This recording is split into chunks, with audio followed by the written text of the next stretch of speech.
This is the power of that Paradox Engine / Mystic Forge combo.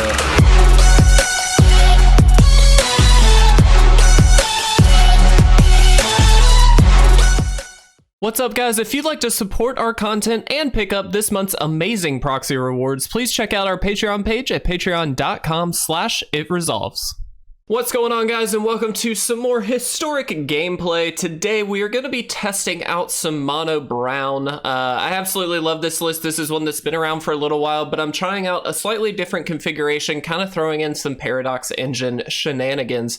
Before we jump into that, I just want to remind you we do have our Modern Horizons 2 giveaway going on right now. You can follow us on 5 platforms here on YouTube, over on Twitch, Twitter, Discord, and Instagram. That's going to give you 5 chances to win that bundle, so do make sure you give yourself the best chance you possibly can, and good luck to you guys. I hope you guys have a fun time in that giveaway. It's always great to be able to give away something to the community as a bit of a thank you for all the support. But today, we are jumping into this mono brown list. Like I said, we've kind of reconfigured it slightly. A lot of this deck has already been kind of figured out for the most part, but normally you take it in one of 2 ways. You kind of overstack on the big stuff, so the Ugins, the Platinum Angels, the Ulamogs, that kind of thing, or you go the Paradox Engine route and kind of trim out some of these big creatures or big payoff spells and kind of Paradox Engine your way with the Mystic Forge combo, which essentially lets you play all the colorless cards on top of your deck, untap all those that ramped you, and then hopefully just continue that process. I decided to try and throw that in there without trimming too much on the big payoff spells here. We do have 2 Paradox Engine. We have the full 4 Mystic Forge. We have the Ugins here, 2 of the Ineffable, and then 3 of the Spirit Dragon. 1 of Platinum Angel, which is really just a huge kind of bomb in historic. It's very easy to deal with, to be brutally honest. I mean, there's a lot of removal spells that will hit it, including artifact removal, but it is still a big bomb, so we're going to keep it in there. And then, of course, Ulamog, which doesn't necessarily win the game on the spot, but it gets about as close as we could possibly get. The rest of the deck is very focused on ramp, obviously. We've got Guardian Idol, Mind Stone, Powerstone Shard, Hedron Archive. The Forsaken Monument is here, excuse me, which essentially adds a little extra mana and gives us a little bit of life gain. And then we've got 2 Karn the Great Creator, which we do have a nice little sideboard, which I'll just kind of scroll through very briefly, so that way you can kind of see what we have got going on there. So we've got a little bit of stuff that we can pull out there. The great thing about this list is that the tech in the lands is abundant. Essentially, we get to kind of do whatever we want with the lands because they don't have to be a particular color. We've got Blinkmoth Nexus, or Blinkmoth Nexus. I was thinking Inkmoth Nexus for a second. Buried Ruin to be able to bring some stuff back. Crawling Barrens, which is another man land. Inventors Fair, which is able to pull out artifacts and gain us some life. Labyrinth, which obviously helps against the aggro lists if we can ramp into it. Radiant Fountain, which also helps because it provides that life gain. And then the Void, which provides us with some scry. So overall, a pretty straightforward list. Again, one that we have seen tried and true a good bit, but we're kind of doing a hybrid version of the list. So without further ado, let's go ahead and jump into game 1. All right, guys, here we are with our opening hand, and this is honestly about as good as we can expect. We've got a couple rampers into the Monument, which is really going to help us out here, as well as the Scry off of the Voids. So we're going to easy keep this one, and we're actually going to lean on this right off the bat here. And I'm going to throw that on the bottom. At this point, we really want something that we can ramp into. And so while the Monument is obviously very, very good for that, we do want something a little bit stronger here. Mystic Forge is a great draw, though. This is just going to allow us to hopefully play some stuff off of the top here. If we can get that Paradox Engine, that's going to allow us to untap all of this mana ramp that we've got and then just kind of attack in and do the most. So let's see what we can do here. The question becomes, do we want to Mystic Forge and be more mana efficient? And I think the answer is yes. That allows us to hit the Karn off the top, which is pretty good. But I think next turn we're actually going to play that Forsaken Monument. Again, we're very much in setup mode at the moment. They're going to get a lot of stuff out here pretty quickly with these life gainers. The trick is we need to, and there's the Ugin off the top. That's about as good as we could expect. So let's see. Yeah, let's go ahead and play that Forsaken Monument. We don't have as much of the ramp on the field as we would like. It'd be great to have that Powerstone Shard out, but this does allow us to get an extra mana here, and so we're getting there. We'll see what we can do here. There's that Resplendent Angel, which is very, very good. Honestly, a little surprised that they are committing to that, although I guess they don't get to see the Ugin. Very interesting. Also, just a heads up, guys, we are going to do 3 games with this one. We'll see how well we do. Hopefully, we can do fairly decently. And this, we really just want to get the Ugin down here, which thankfully we can. So let's go ahead and put that Ugin on the battlefield. We're going to sweep for 3, which is going to essentially take out everything on the opponent's side, which is great. And that is the power of this list, to be brutally honest. This just allows us to really take this to the next level here. I'm actually going to play the Karn, gain a little bit of life back, and let's go ahead and pull something out here. What do we want? We have a lot of options, obviously, but I think I kind of just want to take the Meteor Golem. It provides us with a way to just kind of shoot whatever they've got coming down. We've got plenty of mana now thanks to the monument here. Okay. They can hit really just the Karn with this, and because we've got the hit with Ugin here, it really doesn't matter. We actually just get to shoot this for 3, which is pretty good. And there's the Paradox Engine as well. So let's do first things first here. Let's go ahead, kill that. Perfect. Resolve, so we do get that. I'm gonna go ahead and play that Paradox Engine here. This just gives us a little extra to play with. This, ooh, we should have tapped there. That was a bit of a mistake, but we do get to play Ugin, which is good. Now we've got 2 Ugins, and then we'll just go ahead and get that off the top. And this is kind of the fun part about this deck. We actually just get to keep playing stuff off the top of our deck. And we do net mana from a lot of this, which is fantastic. Ooh, and there is the Ugin off of the top as well. So let's do this. Let's do this. Let's do this. And this is the power of that Paradox Engine / Mystic Forge combo. Let's take the opponent off of green here. Don't really know what they could have in green overall, but Ugin really is going to shut this down. And here we're just in an amazing position. Let's go ahead. We have essentially unlimited mana. The only thing that's going to stop us is having a land on the top, which we'll get eventually, but that's fine. We do have ways to kind of get around that. I'm going to go ahead and play this other Forsaken Monument. That's totally fine. It just means we can only keep one of them. And this is kind of the fun part. So let's activate this ability. We get to exile that. There's another Paradox Engine. And I mean, truthfully, we could just go ahead and try and end the game here at this point, but we're gonna see how this goes. We do have another monument on top. That's not ideal. So you know what? I'm just gonna go ahead and pass the turn here. We've got an Ugin off the top. I feel like we're in a decent position at this point. I really have no clue what they could have. There's another Ugin. Let's go ahead and shoot them for 3. And I'm actually not, I don't particularly want to lose the Ugin off of the top here, solely because, oh, they're going to exile everything. Well, the great thing about this is we can remove this from attacks. So that's kind of helpful. Do I care about the others? I do actually a little bit here, solely because we don't have a whole lot. We don't have any basic lands, so this really doesn't do a whole lot. I'm going to decline that action.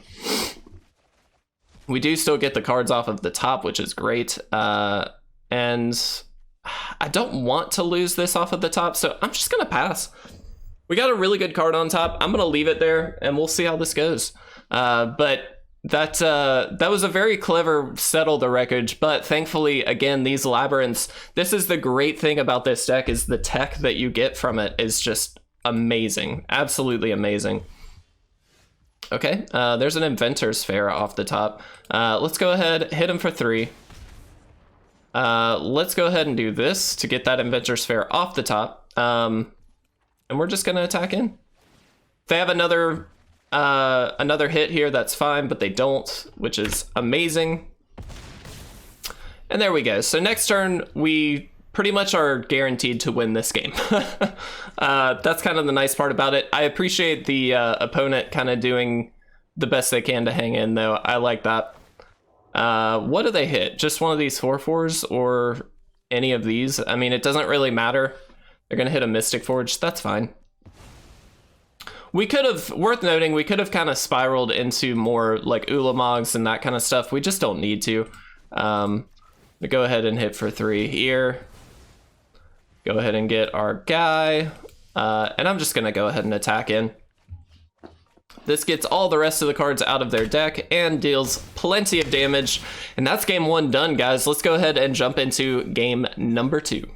All right, guys, here we are for game number 2. And again, we've got a pretty decent start here. Not maybe quite as powerful, but we do have the Platinum Angel to hopefully ramp into here. So hopefully hand destruction is not in our future, but if it is, we've still got a good bit of ramp that will hopefully help us get to wherever we need to be. So I'm going to go ahead and keep this one once the opponent decides, and we'll see how this goes.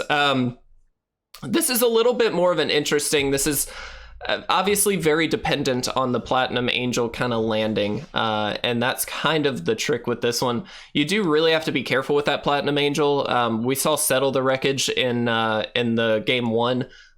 If you attack in with the Platinum Angel, it's basically a free exile given the right deck, and so we do have to be very, very careful, note what the opponent is playing, and hopefully play around whatever we can anticipate from them. Now the opponent's kind of taken a little while to decide here, but this is a turn 2 Guardian Idol, turn 3 Hedron Archive, and then ideally turn 4 Platinum Angel, which would be amazing. So we'll see if we can get maybe an extra land off the top. We really, yeah, we need at least one more land. Okay, Temple of Malady. It's a little bit worrisome because that does mean they've got the potential for quite a bit of hand destruction, but we'll see. I'm going to go ahead and play the Blinkmoth Nexus here. Blinkmoth is a very, very cool little card. It's not amazing, it's very efficient. All right, Witch's Oven. So we've got a combo deck on our hands here, guys. A combo deck indeed. I'm going to play the Inventors Fair. I really like the Inventors Fair. The earlier you can get that down and start gaining just a little bit of extra chip life here and there, the better off you're going to be, because obviously every point of life is going to be helpful. There's the Mayhem Devil, which is not good for us, but it's also not the end of the world. Let's go ahead and do that. We'll play that Hedron Archive, and we do have a turn 4 Platinum Angel. The worry, of course, being though that they probably will have plenty of removal.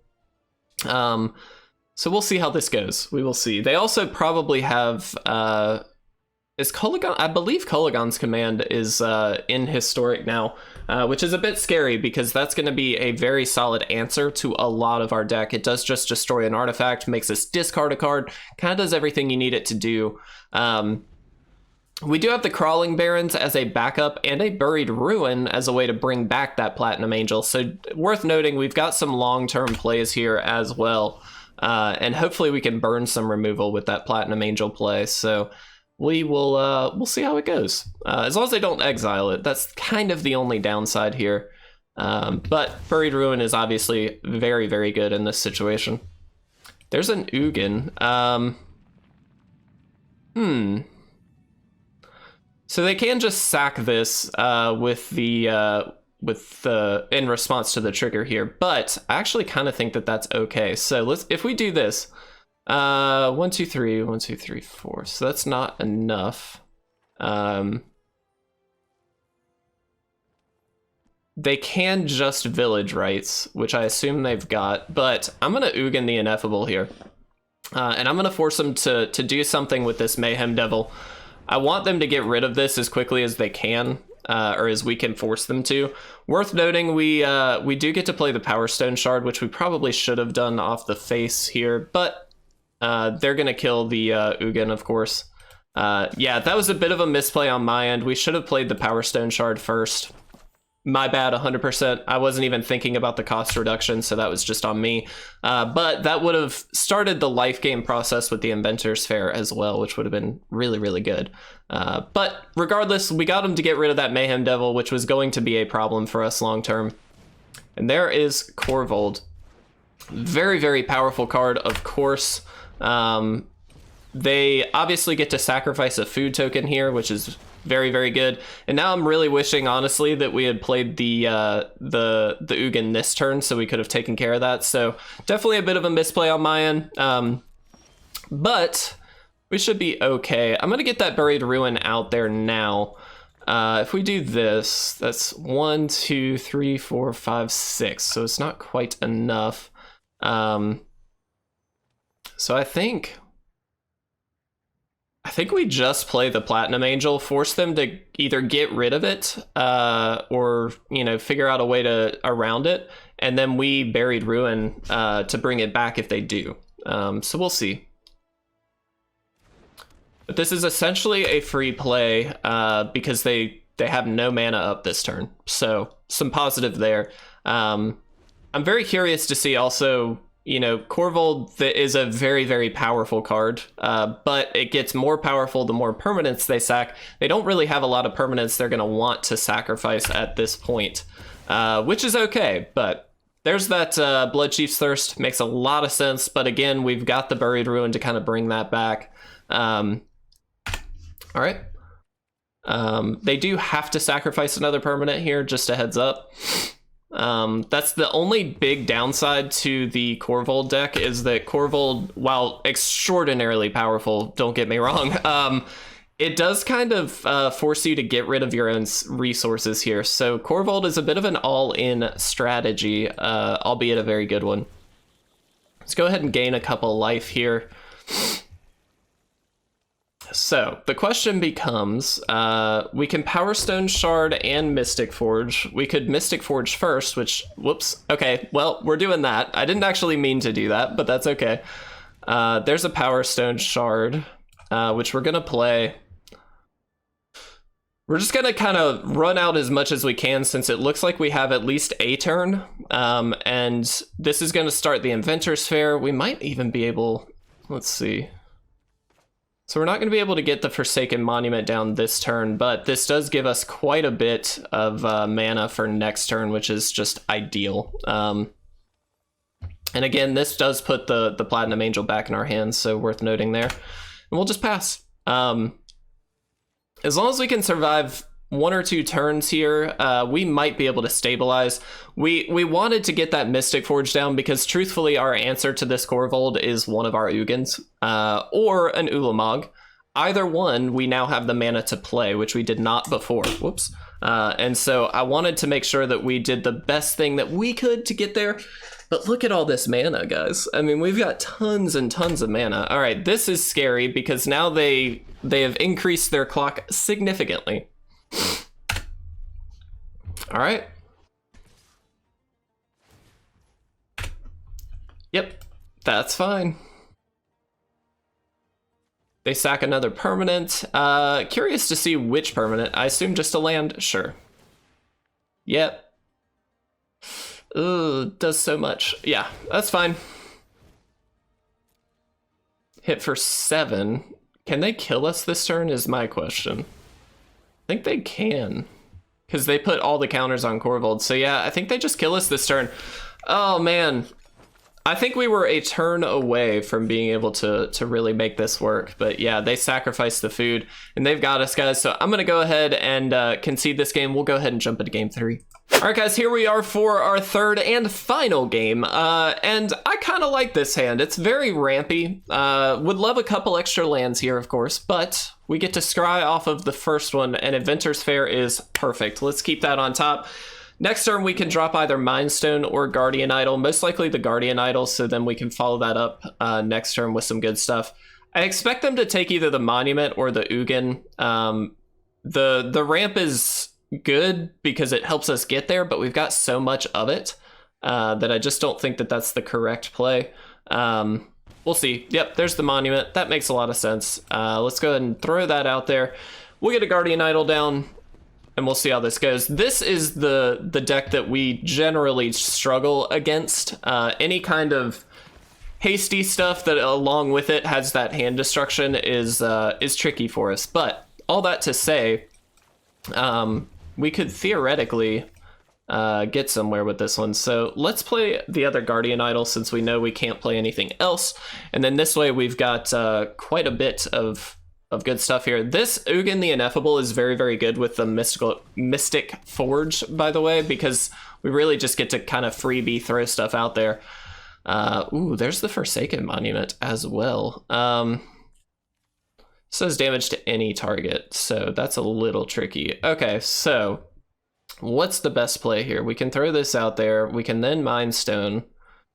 Or we can throw this out there, which is going to gain us some life, which honestly the life gain might just be better.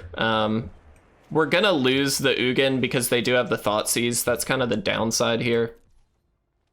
But this really sets us up pretty well to kind of deal with whatever they're going to do. And then if ideally what we'd like to get is the Spirit Dragon Ugin, so we can just sweep their board in one shot. Ugin the Ineffable is basically a one-shot deal. If we kill either one of their creatures, they could probably just kill Ugin. In particular, the Dreadhorde Butcher is going to be the one that we'd want to kill. Oh no, mistakes have been made. We should have blocked here. That was a mistake, but it's fine. Everything's fine. We're going to gain a little bit of life this coming turn, which is great. They also just don't have a whole lot in their graveyard at the moment, which is good for us. Give us something good. That's not very good. We'll go ahead and play that land though, Scry, and then depending on what's on top, we can just draw some cards, which I think is going to be the play here. Let's draw 2 cards. Let's see what we can get. Wow, just lands. Okay, we need a little something better than that. Give me something. There's an Ugin. Okay, well, this is fantastic. This is the answer we needed. This is just going to sweep their board. And we sweep for 2, which exiles all this. All of the stuff. Oh, very clever. So if you don't know what they're doing, basically they're killing their own Dreadhorde Butcher, destroying it, and then therefore being able to deal that damage over to our Ugin. Still getting the other cards off the field here, which is just great, because that stops the onslaught a little bit. But very clever play by the opponent. Well done. Oh, and they get it back. Oh, very nice. Oh, I love this opponent. This is perfect. The opponent is doing the exact right thing. So well done there. The only good news for us, though, is that they've used one of these. They've only got one other card in hand, and we've got quite a bit of stuff we can obviously kind of bring back here. So let's see what we want to do. Worth noting as well, we can just sacrifice the Inventors Fair. Maybe that's a correct play. So that would get us Mystic Forge, most likely. I kind of like that play. Let's do that. Oh, or just Platinum Angel. Platinum Angel is also quite good. Paradox Engine's quite good, but we don't have a lot in hand. Do we just get the Platinum Angel? It's such a obvious play, but I'm gonna try it. We're gonna try it. Let's get the Buried Ruin. That way we can bring it back at some point if need be. We're gonna gain a couple life and get the Platinum Angel down here. And now we just officially can't lose unless they deal with this. Man, Platinum Angel is so freaking good. All right. I like it. Let's see how this goes, guys. I believe in us. I think we are very well positioned at this point, given that they've only got one true card in hand. Fame is obviously quite good. They can Aftermath it and deal some major damage, but we've got the Buried Ruin to kind of deal with that, so I'm not terribly worried about it. Sure. They're only going to attack with... Ooh, Voice Crack. They're only going to attack with this one, which makes a lot of sense. We could trade if we'd like. They're going to attack here as well. just so they can escape it, I suppose. But I'm actually okay with that because it just means that unless they've just got a pump spell, which either one is kind of fine. Ah, right, okay, that's fair. That's still fine, honestly. We get rid of 2 creatures here for the price of 1, and we can get ours back. So I'm not really worried about that. Plus, we now just have Mystic Forge on the field, which is way better. Okay, so I'm gonna exile this top card. We're gonna see what we can get off the top here first. Let's get that going. All right. And they gave up, guys. Let's go ahead. We will jump into a quick summary of this list. And wow, that was awesome. All right, so let's talk Mono Brown Paradox Engine. First of all, again, I want to reiterate the fact that there are really 2 versions of this list. There's the one with Paradox Engine, and there's usually the one without. The initial list that I started with was the one without, and then I kind of fine-tuned it a little bit, throwing in the Paradox Engine combo, and you can see just how powerful that is against the right decks. It's not a perfect combo by any means, but it does really allow you to just kind of churn through your deck and take over a game in one big turn because you generate so much mana, and we saw that in one of the games there, so that's really, really good. Ending on a 2-1 record, which is fantastic. I think that second game against Jund Sacrifice gonna be a bit of a tricky one. We had a little bit of life gain that was helping us along that way, but it really wasn't enough to get us there. They were able to kind of deal with a lot of our big stuff. And therefore we lost that game. I think we could have played it differently for sure. Had we brought back the Platinum Angel, they may not have had any other removal in hand, which would have allowed us to then win that game.